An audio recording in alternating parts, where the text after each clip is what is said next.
Estimados alumnos, tenemos que retomar nuestro estudio de la teoría del negocio jurídico. Y vamos a estudiar en esta sesión, o vamos a iniciar más bien dicho en esta sesión, el estudio de los requisitos de existencia y validez de los actos jurídicos. La voluntad. ¿Cuál va a ser la sistemática que vamos a utilizar? Ustedes ahí tienen a la vista las condiciones de existencia y las condiciones de validez.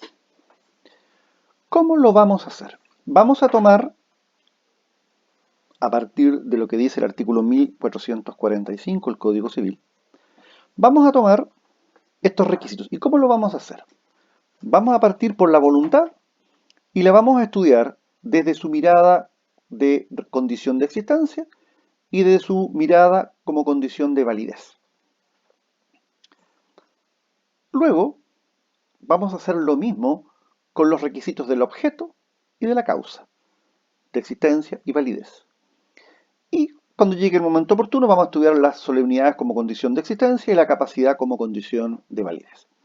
Por lo tanto, vamos a estudiar en primer término la voluntad. ¿Qué es la voluntad? Bueno, es el libre querer interno de hacer o no hacer alguna cosa. O dicho de otro modo, es la aptitud para querer algo.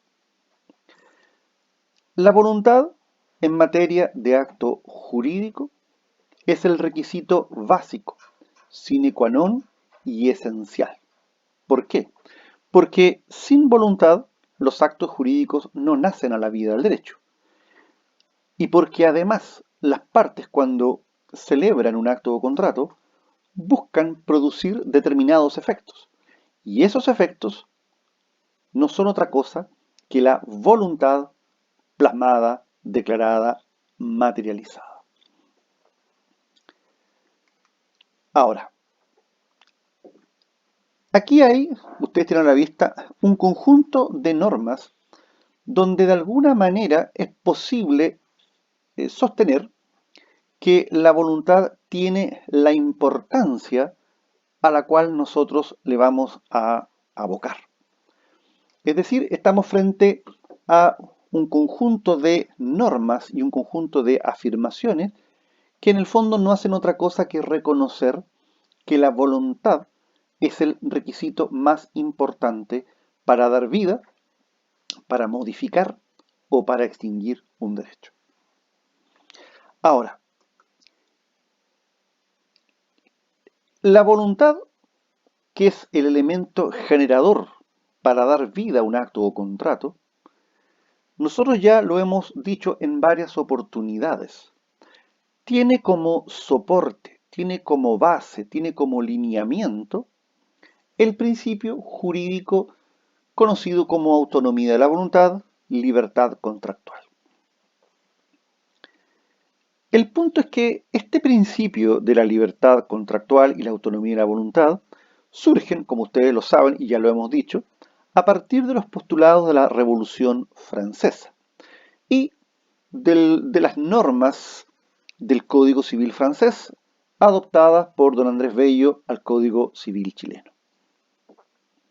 Sin embargo, hoy es posible constatar que este principio de autonomía de la voluntad ha devenido en algunas restricciones o en algunas cortapisas. O dicho de otra manera, ha entrado en un proceso de decaimiento. Primero, por la intervención del Estado. O sea, hay materias en las cuales hoy en día el Estado ha intervenido, no permitiendo que sea la autonomía de la voluntad la reguladora de los efectos en ciertas situaciones. Por ejemplo, en materia de intereses que es permitido estipular en operaciones de crédito dinero.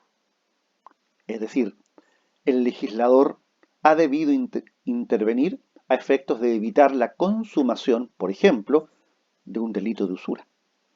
Hoy, la legislación establece intereses máximos permitidos cobrar en materia de operaciones de crédito dinero. Y esa intervención estatal, en el fondo, ¿qué es lo que es? Un freno a la autonomía de la voluntad. Dos, también constituye un freno a la autonomía de la voluntad todo lo que es la legislación en materia de libre competencia.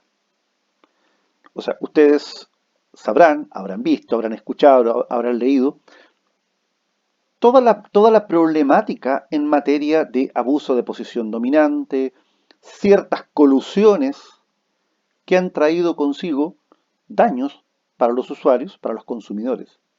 Por lo tanto, toda la legislación en materia de libre competencia es una regulación necesaria y de alguna manera implica un freno a la autonomía de la voluntad. También constituye un freno a la autonomía de la voluntad toda la legislación en materia laboral.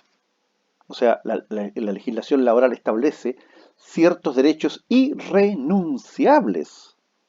Los derechos asociados a la maternidad, lo relativo, por ejemplo, a los descansos, a los feriados. Esa lógica de irrenunciabilidad en el fondo, que es una cortapisa, un freno a la autonomía de la voluntad. Porque imagínense ustedes, si no existiese esta irrenunciabilidad de derechos, ¿cuántos trabajadores no tendrían derecho a vacaciones? Porque se convino en el contrato y se estipuló en el contrato.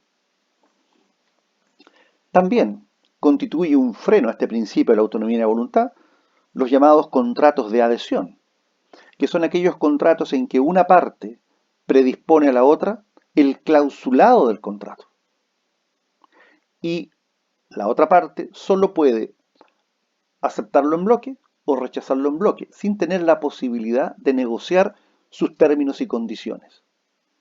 En esos contratos de adhesión, lo que se hace claramente es limitar la autonomía de la voluntad. Ahora, el problema que tienen estos contratos de adhesión es que pueden llevar involucradas las llamadas cláusulas abusivas. Y para eso las legislaciones son extremadamente exigentes en orden a excluir de los contratos de adhesión las llamadas cláusulas abusivas. En quinto lugar están los contratos forzosos, como freno a la autonomía y la voluntad, y que son aquellos en que la ley obliga a celebrar o que la ley da por establecido. Por ejemplo, todos los días 31 de marzo de cada año expira el llamado Seguro Obligatorio de Accidentes Personales, el SOAP, que no es otra cosa que una condición o un requisito para renovar el permiso de circulación. Y ese antecedente es un contrato impuesto por la ley, no es un contrato negociado. Por eso que este contrato forzoso o impuesto por la ley nuevamente es otra manifestación de frenos a la autonomía de la voluntad. Porque si la ley no lo hubiese impuesto, ¿quién tomaría un seguro obligatorio de accidentes personales? Lo dejo planteado solamente. En sexto lugar, la lesión enorme también constituye un freno en la autonomía de la voluntad. Porque tal como lo vamos a ver más adelante, la ley posibilita en ciertos contratos la existencia de un desequilibrio entre las prestaciones de las partes.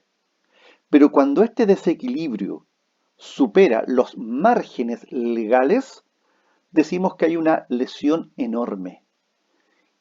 Y esa lesión enorme en el fondo trae consigo una reformulación o incluso que ese acto de contrato sea dejado sin efecto.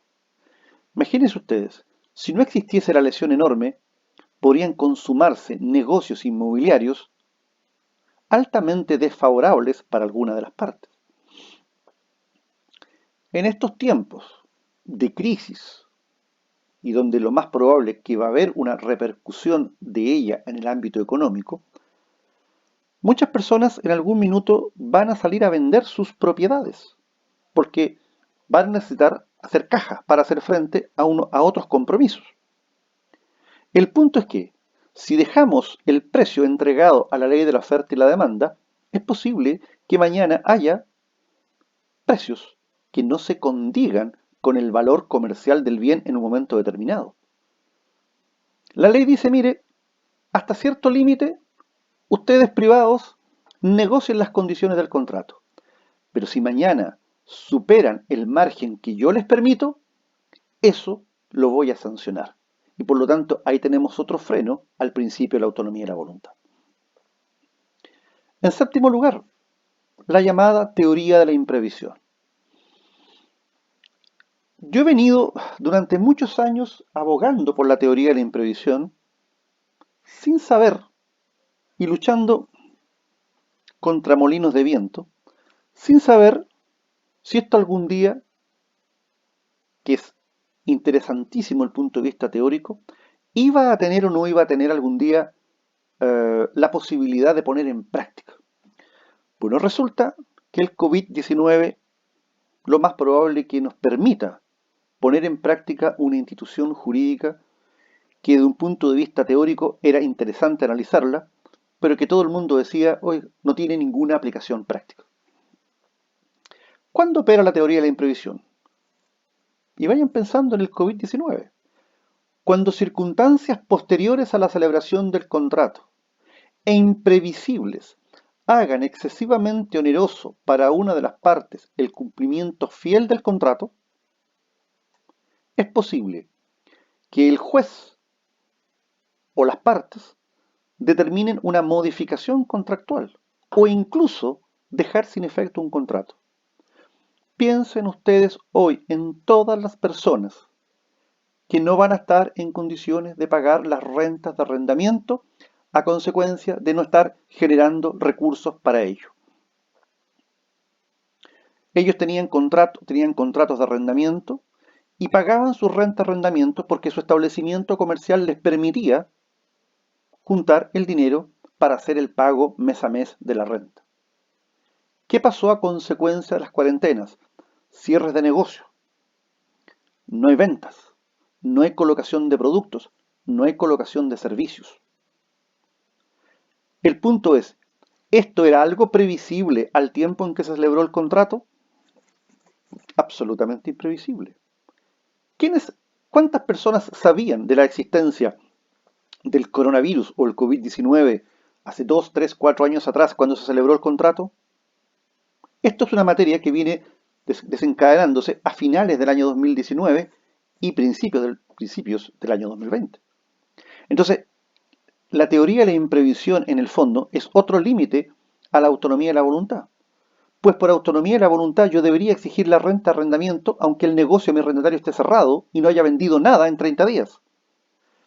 Pero si yo acepto la teoría de la imprevisión, es muy posible que readecuemos las condiciones del contrato a las nuevas circunstancias, a las nuevas condiciones. Ahí ustedes pueden ver cómo ciertas instituciones, estamos hablando de a lo menos 7, constituyen hoy día frenos, cortapisas al principio de la autonomía de la voluntad. Ahora, para que la voluntad produzca efectos jurídicos, se requiere el cumplimiento de ciertos requisitos. Primero, la voluntad tiene que manifestarse, conocerse. A ver, mientras la voluntad permanezca en la conciencia, en el fuero interno, no hay consecuencias jurídicas. Es decir, mientras yo sueñe, divague, que me voy a comprar un departamento en Miami, esos solo son sueños o divagaciones. Para que ese sueño o divagación llegue a constituirse en una manifestación de voluntad, es fundamental que yo concurra y me compre efectivamente el departamento en Miami. ¿Por qué? Porque la voluntad tiene que manifestarse. ¿Cuántas personas pueden querer, por ejemplo, contraer matrimonio, un acuerdo de unión civil? Pero si mañana no están frente al oficial de registro civil con los testigos respectivos otorgando el siquero, eso es solo una divagación, solo es un sueño, solo es una aspiración. La voluntad tiene que manifestarse, externalizarse, conocerse para que produzca efectos de derecho. 2. La voluntad debe ser seria, es decir, debe perseguir un fin reconocido o tutelado por el derecho. No hay voluntad seria cuando se manifiesta una voluntad como parte de una broma o escenificación teatral, por ejemplo. A ver,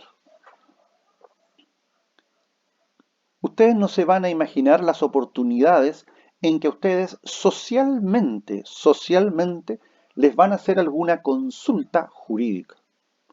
Ustedes no se imaginan la cantidad de oportunidades que socialmente a un médico se les hacen consultas. El punto es, lo que allí se dice tiene la necesaria seriedad para entender que va a comprometer el consejo jurídico o el consejo médico.